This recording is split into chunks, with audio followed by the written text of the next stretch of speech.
Hey, what's up, my Acers? Gamer Guy 7 Aces here, back with another news video for Sonic Forces. Alright, between yesterday and today, we've gotten some new information on the game Sonic Forces, thanks to Sonic News Channel. Check them out on Twitter, Sonic News Now. And yeah, I don't know if it was from IGN, but it definitely says Sonic Forces IGN impressions and info. Now, I'm all about the Sonic Forces hype because, I feel like it's been forever since we've gotten, since we've gotten a Sonic game, like a real Sonic game that wasn't Boom or Lego. So I'm excited for this. I know you guys are.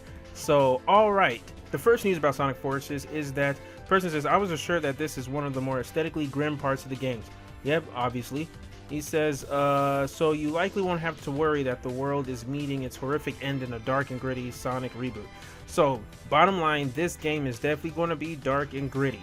Now, I'm sure it's not going to be anything in the likes of Sonic 06 or Shadow the Hedgehog. There's going to be humor in it, so I'm pretty sure this is going to be in the likes of Sonic Unleashed for sure. Like, this is going to have its humor, definitely, but it's going to be more like Unleashed. And I love the tone of Unleashed. It's balanced. Like, that's how Sonic should be. Because I always saw Sonic as Spider-Man. He's a funny guy. He's cool, confident. He cracks humors every now and then, but the situation he's in is always serious, and he uses humor to lighten up the mood. Yeah, Sonic doesn't crack as much joke as Spider-Man though, but he definitely has a sense of humor. And lately they've made him kind of Deadpoolish, especially for Sonic Boom, like breaking the fourth wall and all that, but that's for Sonic Boom. So that means Sega stayed true to their word. They're going to be keeping all the humor and slapstick humor reserved for Sonic Boom, whereas modern Sonic will be more serious like back then, and the classic games will be more like its heyday. They basically kept true to their promise since that interview back in the fall of 2015. So alright, the next one, the big news, is that Eggman has already taken over the world. Like, by the beginning of the game, Eggman has already conquered Sonic's world. And so it's like, the question is, what has Sonic been doing until then? So that's great. I always had a feeling that Eggman would have already conquered the world, and this is also very similar to my Project Sonic 2017 theory last year when I did the time loop paradox.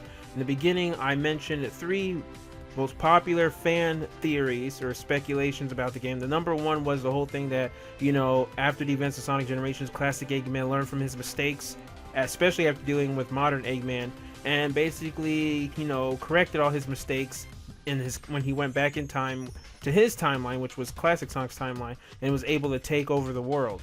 Or the other timeline, the other theory was that this is the follow-up to Sonic Chronicles, after Eggman has taken over Sonic's world. And the third theory was that this is based on Sonic Archie, which I'm pretty sure this is not based on Sonic Archie. Like, they're not going to just all of a sudden completely change the whole storyline and setting of Sonic games and make it Archie, but I'm pretty sure they're going to take a bit of ideas from the Archie comics, and I like that. I really like that.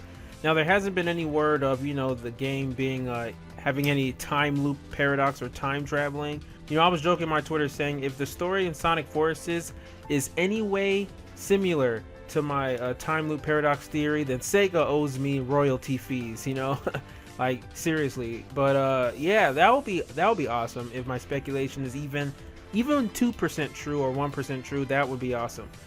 So yeah, so that's great. Finally, Dr. Eggman has won. Finally, he's going to be taken seriously as a menacing villain, because he's been kind of the butt of jokes lately, especially Running Gag, which started honestly started near the end of Sonic Unleashed, but was definitely prominent Sonic Colors, that he always loses. Even he's always expected to lose. He even anticipates losing and gets surprised when something works out for him. Like, even Sonic always jokes, Roger Craig Smith's Sonic always joking, oh, I beat you every time. Oh, how's this going to go differently than the last, Eggman? I'll beat you.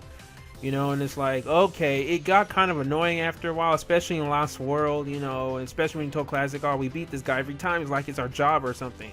While that was funny, by Lost World, he just became a pushover. Even when he became menacing at times, it was like the Deadly Six got you overshadowed, outnumbered in the whole menacing factor, especially Zavik.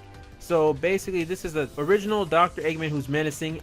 I expect him to still have a sense of humor. This is Mike Pollock we're talking about. But yeah. So alright, and it says Sonic supporting cast, Tails and Amy among them, would occasionally chime in to shout updates on the calamitous situation in Sonic. So basically, all the Sonic fans will be fans. All of Sonic's friends will be NPCs, but they won't be playable, so no Tails and Knuckles playable.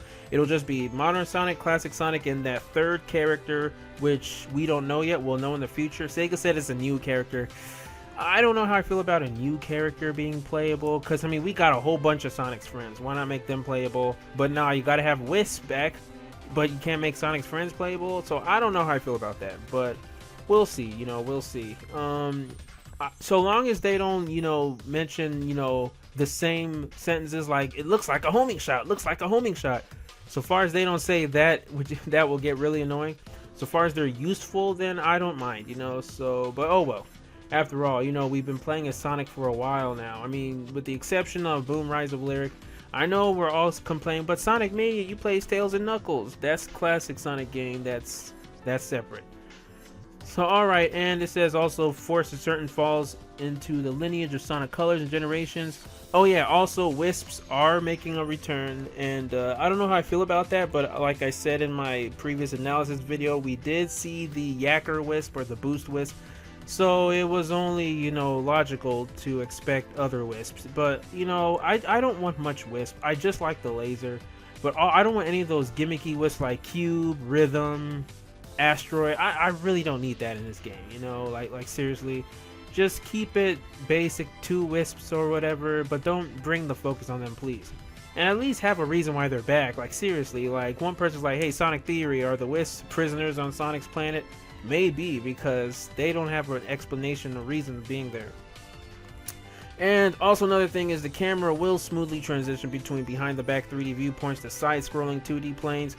So yeah, it is what I feared. The modern gameplay we saw in the gameplay, you know, preview will have 2D transitions. I don't know why Sega's doing this. We already have the 2D gameplay with Classic Sonic, we have the modern, and we have the Mysterious Third, and we have Sonic Mania. This just feels like a redundancy of 2D.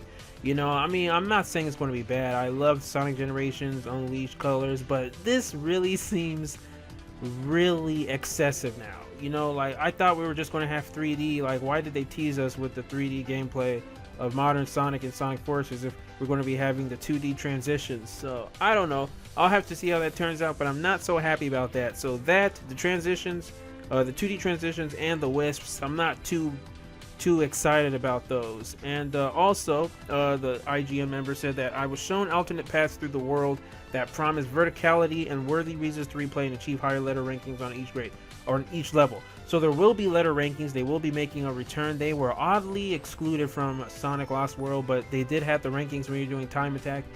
So there will be letter rankings again. So but you know, there will be multiple pathways, so what I expected in the analysis video was good. So am I mixed, or, you know, am I feeling positive or negative after hearing this? This is just more info. You know, I have to see how this plays out. When people say, ah, oh, damn it, the Wisps are back, you know, it sounds worse than it really is, you know. But yeah, that's all the news for Sonic Forces. That's a lot of news we've gotten. So yeah, and I've been posting a lot of videos on Sonic Forces this week, so I hope you guys don't mind. Seems like you're all enjoying it. Of course, there are some people who are like, ah, all this Sonic Forces content. And I'm like, bruh, come on now. We've had a Sonic drought for a long time. Now we're having games, you guys are complaining, but whatever. But yeah, so what do you guys think about all this news and everything? And leave your thoughts down in the comments below. Also, be sure to smash the like button, comment, subscribe, all that good stuff.